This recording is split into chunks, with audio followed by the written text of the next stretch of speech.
started. जी, मैं आपको difference बता रहा था पोस्टमार्टम लिविडिटी और ब्रूज का। तो ये हमने बात डिस्कस कर ली कि पोस्टमार्टम लिविडिटी जो है वो डिपेंडेंट पार्ट्स में होती है, ब्रूज जो है जिस्म के किसी भी हिस्से में हो सकता है, और पोस्टमार्टम लिविडिटी के मार्जिन्स जो हैं वो वेल डिफाइंड हो रहे होते हैं, ब्रूज के मार्जिन्स वेल डिफाइंड नहीं हो रहे होंगे। और उसका रीजन यही है कि इन्फ्लेमेशन शुरू हो जाती है, एडिमा शुरू हो जाता है, तो नेबल टिश्यू में पानी जमा होना शुरू हो जाता है। कलर जो है पोस्टमार्टम लिविडिटी का वो यूनिफॉर्म होता है, ब्रूज में जो है कुछ एरियाज डार्क कलर के होते हैं और कुछ एरियाज जो है वो लाइटर होते हैं। फर्स्ट करें जिस जगह पर चोट लगी है और मैक्सिमम इंपैक्ट लगा हो फोर्स का, फर्स्ट करें डंडे से पिटाई हुई हो, फर्स्ट करें पत्थर से पिटाई हुई हो, सरिये से पिटाई हुई हो, जिस लकड़ी से मारा गया हो या बेल्टों से मारा गया हो, तो जिस जगह पर मैक्सिमम इंपैक्ट हुआ होगा उस वेपन का, उधर निशान कैसा पड़ेगा? गहरा पड़ेगा, वेल डेवलप्ड होगा, और फिर बतदरीज छोटे छोटे निशानात होंगे। पोस्टमार्टम लिविडिटी में ऐसा नहीं होता, पोस्टमार्टम लिविडिटी यूनिफॉर्म पैटर्न की होती है। ये बात समझ में आती है? Yes sir. ठीक है जी। फिर पोस्टमार्टम लिविडिटी में इन्फ्लेमेशन नहीं होगी, स्वेलिंग नहीं होगी, कोई एब्रेजन नहीं होगा। एब्रेजन कहते हैं स्किन के रगड़ खाने को, इस सुपरफिशियल इंजरी को एब्रेजन कहते हैं। ठीक है, ब्रूज में ऐसा होगा, बिल्कुल होगा, स्वेलिंग भी होगी। ठीक, और जो ब्लड टाइप मौजूद होगा पोस्टमार्टम लिविडिटी में वो सिर्फ ऊज ब्लड होगा, यानी रसाव है और वो लीकी मेम्ब्रेन से निकलकर ब्लड बाहर आ रहा है। अलबत्ता ब्रूज में अगर टिश्यू को एग्जामिन किया जाएगा तो वहां पर ब्लड वेसल्स फटी हुई भी मिलेंगी, वहां पर इन्फ्लेमेटरी सेल्स मिलेंगे, ठीक है, इन्फ्लेमेटरी एलिमेंट्स मिलेंगे। ये डिफरेंस समझ में आता है पोस्टमार्टम लिविडिटी और ब्रूज का? ये बहुत इंपॉर्टेंट पॉइंट है और ये एग्जामिनेशन पॉइंट ऑफ व्यू से भी बहुत एक अहम सवाल बनता है, पोस्टमार्टम लिविडिटी और ब्रूज का डिफरेंस बताएं। Clear? Yes sir. Yes sir. अच्छा, नेक्स्ट डिफरेंस देख लीजिए, ये भी एक इंपॉर्टेंट सवाल बनता है, पोस्टमार्टम लिविडिटी और कंजेशन ड्यू टू डिजीज। अब ये जरा समझिएगा, देखिए अगर कोई पैथोलॉजी डेवलप होती है किसी विजरा में तो वो ऑर्गन इन्फ्लेम्ड हो जाता है और वहां पर ब्लड वेसल्स जो है उनमें ब्लड कंजेस्ट हो जाता है। मसलन अगर चाहे लंग्स ले लें, चाहे लिवर ले लें, चाहे आंतें ले लें, चाहे किडनी ले लें, चाहे ब्रेन ले लें, तो उधर कंजेशन की वजह से भी टिश्यू इंजरी होती है। अब फर्ज करें पोस्टमार्टम किया जा रहा है और उसमें हमें विजराज में भी कुछ कलर चेंज दिख रहा है, तो क्या हम उसको पीएमएल समझें या हम उसकी इन्वेस्टिगेशन करें और सही तरीके से डिफरेंशिएट करें कि ये किसी बीमारी की वजह से हुआ है? तो अब हम ये डिफरेंस आपको समझाने जा रहे हैं। ओके?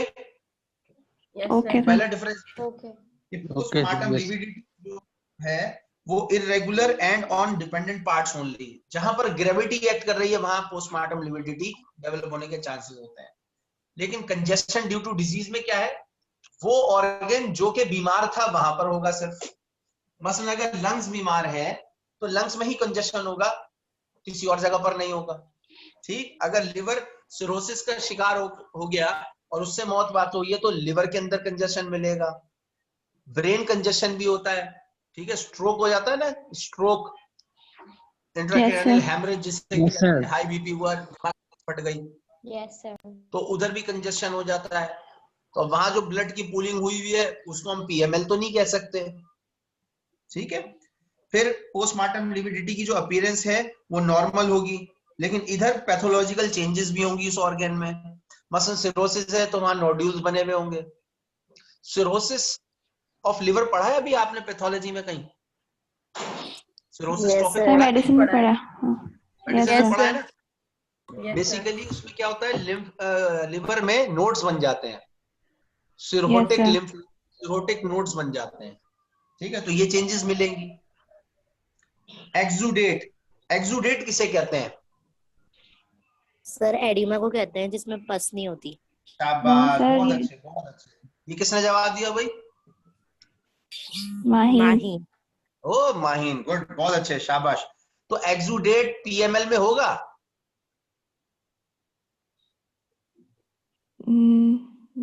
हाँ, no sir. No sir, yes sir, हो हो सकता है। सकता है। अब यार खुद ही बता रही हो कि ये इन्फ्लेमेशन में होता क्योंकि है। ब्लड, यस सर, तो पीएमएल में इन्फ्लेमेशन तो नहीं यस होती। सर हो सकता नहीं होगा कहाँ से सर। हो सकता?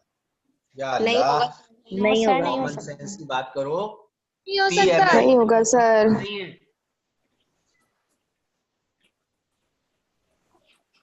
पहले तो ये जहन में एक बात बिठा लो कि पीएमएल इन्फ्लेमेशन नहीं है। ये बात सही है? यस मानते सर। हो? तो अब इन्फ्लेमेटरी साइंस क्यों मिलेंगे? इन्फ्लेमेशन की निशानियां क्यों मिलेंगी? एक्सुडेट भी नहीं मिलेगा वहां। ठीक है, तो यही तो लिखा हुआ है, एब्सेंस ऑफ एक्सुडेट, और कंजेशन में मिलेगा। फिर म्यूकस मेम्ब्रेन या म्यूकोजा, म्यूकोजा कैसी होगी? नॉर्मल होगी सर। नॉर्मल होनी चाहिए, उसमें कोई तब्दीली ही नहीं है पीएमएल के केस में। लेकिन Yes, sir. कंजेशन जिस विजरा में, वहां की म्यूकोजा जो इन्फ्लेम्ड होगी, बल हो जाएगी। ठीक है, यस सर। फिर हॉलो विसरास जो है, स्टमक, इंटेस्टाइन्स, इनको जब अगर खींचा जाएगा तो उसके अंदर जो है वो अल्टरनेटेड स्ट्राइएशंस मिलेंगे। अल्टरनेटिव स्ट्राइएशंस किसे कहते हैं? स्ट्राइएशन कहते हैं पट्टियों को। ठीक Yes, है, sir. स्ट्राइएटेड मसल्स किसे कहते हैं और क्यों कहते हैं? स्केलेटल मसल का दूसरा नाम क्या है? Striated muscle है। और क्यों कहते हैं स्ट्राइएटेड मसल उसको? Striations मौजूद होती हैं उनमें। बैंड्स होते हैं, पट्टियां दिखती हैं। ठीक है, Yes, sir. तो जब पीएमएल वाले केस में आंतों को और मेदे को जरा अंदर से जब खोल के देखते हैं और खींचते हैं हल्का सा, तो उसमें स्ट्राइएशंस डेवलप हुई हुई होती हैं। अगर स्ट्राइएशंस वहां डेवलप हुई हुई है तो उसका मतलब क्या है कि यहाँ पर पीएमएल हो गई डेवलप। आंतों में भी, मैंने बताया ना, विजरास में भी हो सकती है पीएमएल। तो Yes, sir. पीएमएल को अगर देखना है तो आंतों और मेदों की लेयर्स को थोड़ा सा पकड़ कर राइट लेफ्ट खींचते हैं। आपको पता है आंतें खींच सकती हैं, बहुत खींच सकती हैं, तो थोड़ा सा ही खींचते हैं और हमें अल्टरनेटिव बैंड्स दिख जाते हैं। तो उसका मतलब है पीएमएल यहाँ डेवलप हुई है। ठीक, कंजेस्टेड या जिस पैथोलॉजिकल कंडीशन में क्या स्ट्राइएशंस मिलेंगी? अल्टरनेटिव नहीं मिलेंगी, पूरा एरिया ही स्टेन्ड विद ब्लड हुआ होगा। ठीक है, ये फर्क है। सर क्योंकि सर लेकिन विश्वास इसको में मैं तो बता देता हूँ। स्मूथ। देखिए, आंतें या मेदा या कोई भी हॉलो विजरा जहां पर बीमारी है, हम कंजेशन से मुराद क्या ले रहे हैं? कंजेशन से मतलब यह है कि वहां एक्यूमुलेशन ऑफ ब्लड हो जाए due to Yes, sir. Disease factor, Yes. यानी वो विजरा किसी न किसी बीमारी में इन्वॉल्व हुआ है। वहां कोई इब्तिदाई तौर पर कोई बीमारी है, और वो बीमारी क्या होती है? अल्सर्स होते हैं, इन्फ्लेमेशन होती हैं, रसौलियां होती हैं, ट्यूमर्स होते हैं, कोई सिस्ट हो सकती है, कोई कैंसरस ग्रोथ हो सकती है। ठीक है, इसी तरीके की बीमारियां होती है ना हॉलो विजरास में खास तौर पे। तो उधर जो है वो स्ट्राइएशंस Yes, sir. आपको अल्टरनेटिव नहीं मिलेंगी। ठीक, फोल्डिंग की सूरत में नहीं मिलेंगी। पूरा का पूरा आंत या आंत का कोई मखसूस हिस्सा जहां बीमारी है, वो पूरा का पूरा एक साथ इन्फ्लेम्ड हुआ होगा।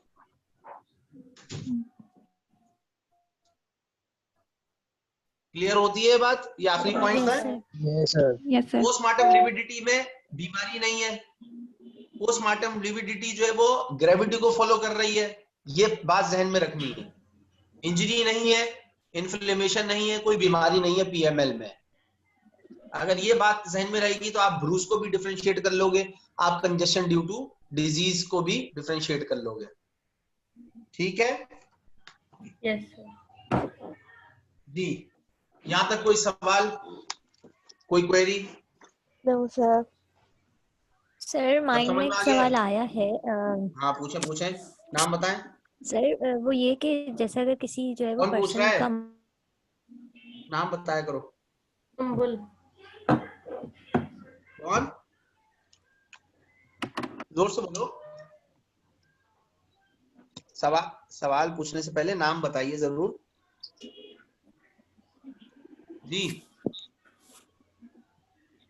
सर ये सुम्बल और एक पूछ रही थी। जी जी पूछे जी, सुम्बुल। मेरे ख्याल से सर डिस्कनेक्ट सुम्बल हो गई। डिस्कनेक्ट हो गई। सर मुझे जी, पूछना है पूछिए। हफ्सा। हाँ हफ्सा। सर जो विजरास है उनमें तो स्मूथ मसल्स होते हैं ना? किसमें? विजरास में? यस बिल्कुल होते विजरास, हैं। जी तो जी। उनमें स्ट्राइएशन कैसे मिलेंगी? हाँ चलें, अच्छा सवाल किया आपने। देखिए स्ट्राइएटेड यस सर। मसल्स या स्केलेटल मसल, वहां से ये लफ्ज चुराया गया है और यहां पेश किया जा रहा है। अब आप कंफ्यूज हो रही हैं कि क्या स्मूथ मसल्स जो है वो स्ट्राइएटेड मसल्स में तब्दील हो गए। ऐसा नहीं है। Yes sir. स्ट्राइएटेड का मतलब यह है कि जहां लकीरें मौजूद हों, पट्टियों को, लकीरों को, धारियों को हम स्ट्राइएटेड कहते हैं। जेबरा होता है ना, ओके सर। जेबरा, जेबरा और घोड़े में यस क्या सर, फर्क होता है?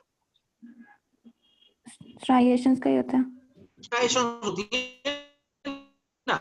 अब फर्ज करें घोड़ा जो है यस जेबरे सर। की खाल पहन ले, तो बाजाहिर तो यस। वो जेबरा दिखेगा, लेकिन क्या वो जेबरा ही है एक्चुअल? ऐसा नहीं है। ठीक है, तो यहां पर हो यस क्या सर। रहा है कि due to postmortem lividity, hollow viscera के जो मसल्स हैं, जैसे स्टमक है, इंटेस्टाइन्स हैं, यहां पर यस।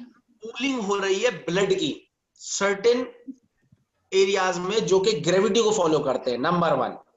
अब मुझे एक बात यस। बताइए, क्या आंतें जो हैं वो सारी की सारी आंतें क्या एक ही पोजीशन में है? No sir. क्या पूरा स्टमक एक ही पोजीशन में है? नहीं ना। और खुद नहीं। स्टमक और इंटेस्टाइन्स जो हैं वो हॉलो ट्यूब्स हैं जो कि घूम रही है पूरे पेट के अंदर। ऐसा ही यस है सर। ना। तो यस। कोई पार्ट ऐसा होगा जो ग्रेविटी जहां पर मैक्सिमम एक्ट करेगी वहां ब्लड एक्यूमुलेट हो जाएगा। कोई पार्ट ऐसा होगा जहां ग्रेविटी ज्यादा एक्ट नहीं कर रही होगी, तो वहां पर ब्लड एक्यूमुलेट नहीं होगा। लेकिन आते तो आपको पता है फोल्ड्स हुई भी होती हैं, तो जब उनको यस खोलते सर। हैं और खोलकर थोड़ा सा खींचते हैं तो बात बिल्कुल सामने नमूदार हो जाती है, समझ में आ जाता है कि यहाँ स्ट्राइएशंस बनी है। दरअसल वो स्ट्राइएशंस एक्यूमुलेटेड ब्लड है। ओके वो सर। ब्लड के इस्तेमाल होने की वजह से वहां पर निशान, स्पॉट्स पड़ गए हैं, जिनको हम स्ट्राइएशन से तशबीह दे रहे हैं। वहां मसल्स ओके। स्ट्राइएटेड नहीं हो गए पैदा, ये नहीं हो सही। सकता। ठीक है, ये सिर्फ सही। वजह तस्मिया है। Okay sir. जी, और कोई सवाल? सर मैं पूछ रही थी बेटा नाम बताया करो, मैं का कोई नाम होता है। बोलना नहीं। सुम्बुल हनीफ, हाँ पूछो। सर मैं ये पूछ रही थी कि अगर जो है वो किसी पर्सन का मर्डर होता है और जो है वो तो फिर 2 घंटे बाद उसकी डेड बॉडी काफी ऊंचाई से समंदर में फेंकी जाती है, तो उसके अंदर जो पीएमएल हमें किस तरह का मिलेगा, मतलब कैसा होगा पीएमएल अगर कहाँ हम फेंक देखें? रहे हैं आप? समंदर में? सर समंदर में फेंक रहे हैं उसकी बॉडी को। ठीक है, समंदर में लहरें प्रोड्यूस होती हैं ना, जी सर। पीएमएल डेवलप नहीं होगा। गारंटी है पीएमएल डेवलप नहीं होगा। अभी अच्छा। हमने आपसे पैटर्न डिस्कस किया था ना। जी जी। तो फ्लोटिंग बॉडी जिसमें, यानी फ्लोटिंग बॉडी स्टेगनेंट वाटर में हो या वो मूविंग पानी हो, दोनों में नौयत अलग है। हाँ, ये एक पॉसिबिलिटी हो सकती है कि समंदर में फेंक दिया और फिर समंदर ने उसको किनारे पर फेंक दिया बॉडी को, और किनारे पे साहिल समंदर पर बॉडी पड़ी हुई है और टाइम बीतता जा रहा है, तो कुछ चांसेस होंगे पीएमएल डेवलप होने के, क्योंकि अब वो ठहर गई है बॉडी, वो बॉडी ठहर चुकी है। लेकिन अगर वो समंदर में ही तैर रही है तो पीएमएल डेवलप नहीं होगी। लेकिन सर उसकी डेड बॉडी तो 2 घंटे बाद फेंकी गई थी, तो उस वक्त भी ठीक पीएमएल हो गया। डेवलप नहीं हुई। देखो, पीएमएल डेफिनेटली डेवलप हुआ होगा, 2 घंटे से पहले जितना डेवलप हुआ होगा वो तो मौजूद होगा, 2 घंटे के बाद का नहीं हो सकता, या बल्कि जो पहले डेवलप हुआ था वो चेंज भी हो सकता है। आपके इस केस में ये चेंज भी हो सकता है, क्योंकि देखो बाय डेफिनेशन और बाय स्टैंडर्ड रूल ये है कि 8 घंटे में पीएमएल फिक्स हो जाती है। अभी मरे हुए उसको सिर्फ 2 घंटे हुए हैं, ठीक है। पीएमएल डेवलप हुई होगी जितनी भी डेवलप हुई होगी, और डिपेंड कर रहा है कि उस बॉडी को रखा कैसे था। मर्डर कर दिया, अब मर्डर किए वे उसको 2 घंटे हो गए, लेकिन वो रखी भी कहाँ थी? वो गाड़ी में रखी हुई थी, वो वहीं पर ही मौजूद था, फर्ज करो क्लिफ के ऊपर, पहाड़ी के ऊपर उसको कत्ल कर दिया और 2 घंटे के बाद लाश फेंकी। तो जहां पर उसकी 2 घंटे यानी पानी में फेंकने से पहले 2 घंटे तक जो लाश रखी रही है, किस पोजीशन में रखी रही है, कहाँ रखी रही है, उसके मुताबिक पोस्टमार्टम वेलिडिटी जरूर डेवलप होगी। अब 2 घंटे गुजर गए और फिर लाश को फेंक दिया, तो अब मजीद पीएमएल डेवलप नहीं होगी, बल्कि जो पिछली पीएमएल डेवलप हुई है उसमें भी ऑल्टरेशंस आ जाएंगी। Okay sir. ठीक है, क्योंकि बॉडी अब Yes. फ्लोट कर रही है ना, तो सेंटर ऑफ ग्रेविटी की वजह से पीएमएल शिफ्ट होगी। लेकिन अब सवाल पैदा एक और होता है कि बॉडी आपको कब रिकवर हुई, लोगों को कब पता चला, पुलिस वालों ने कब रिकवर किया, और पोस्टमार्टम उसका हुआ या नहीं हुआ, ये सारी चीजें है ना। फिर Yes, अंदाजा sir. करते हैं कि इसको मरे हुए कितना अरसा हुआ होगा। ये तो आपने एक केस दे दिया ना कि 2 घंटे के बाद उसको मारकर फेंक दिया। अब अगर बॉडी रिकवर होती है, अस्पताल तक आती है और उसका पोस्टमार्टम होता है, तो अब बताइए कि टाइम सिंस डेथ कितना हुआ होगा। अब यहाँ खाली पीएमएल डिक्टेट नहीं करेगा टाइम सिंस डेथ, बल्कि और भी मल्टीपल फैक्टर्स आएंगे, उनको देखेंगे। ठीक है, पूरी एक साइंस है, कई और फैक्टर्स होंगे जिससे देखा जाएगा। मसलन चेंजेस इन मसल्स देखा जाएगा, चेंजेस इन कलर देखा जाएगा, फिर उसके अंदर जो बॉडी विजराज है उनको एग्जामिन किया जाएगा। ठीक है, अब ये इसको मारा कैसे था, गला घोट के मारा था, पॉइजनिंग करी थी, गोली से मारा था, तो भरपूर पोस्टमार्टम एग्जामिनेशन होगा। उसके बाद में time since death, cause of death और मूड ऑफ डेथ, वो ये तीनों चीजें बताई जाएंगी। Okay, okay sir. Yes sir. चले जी, और कोई सवाल? Thank you sir.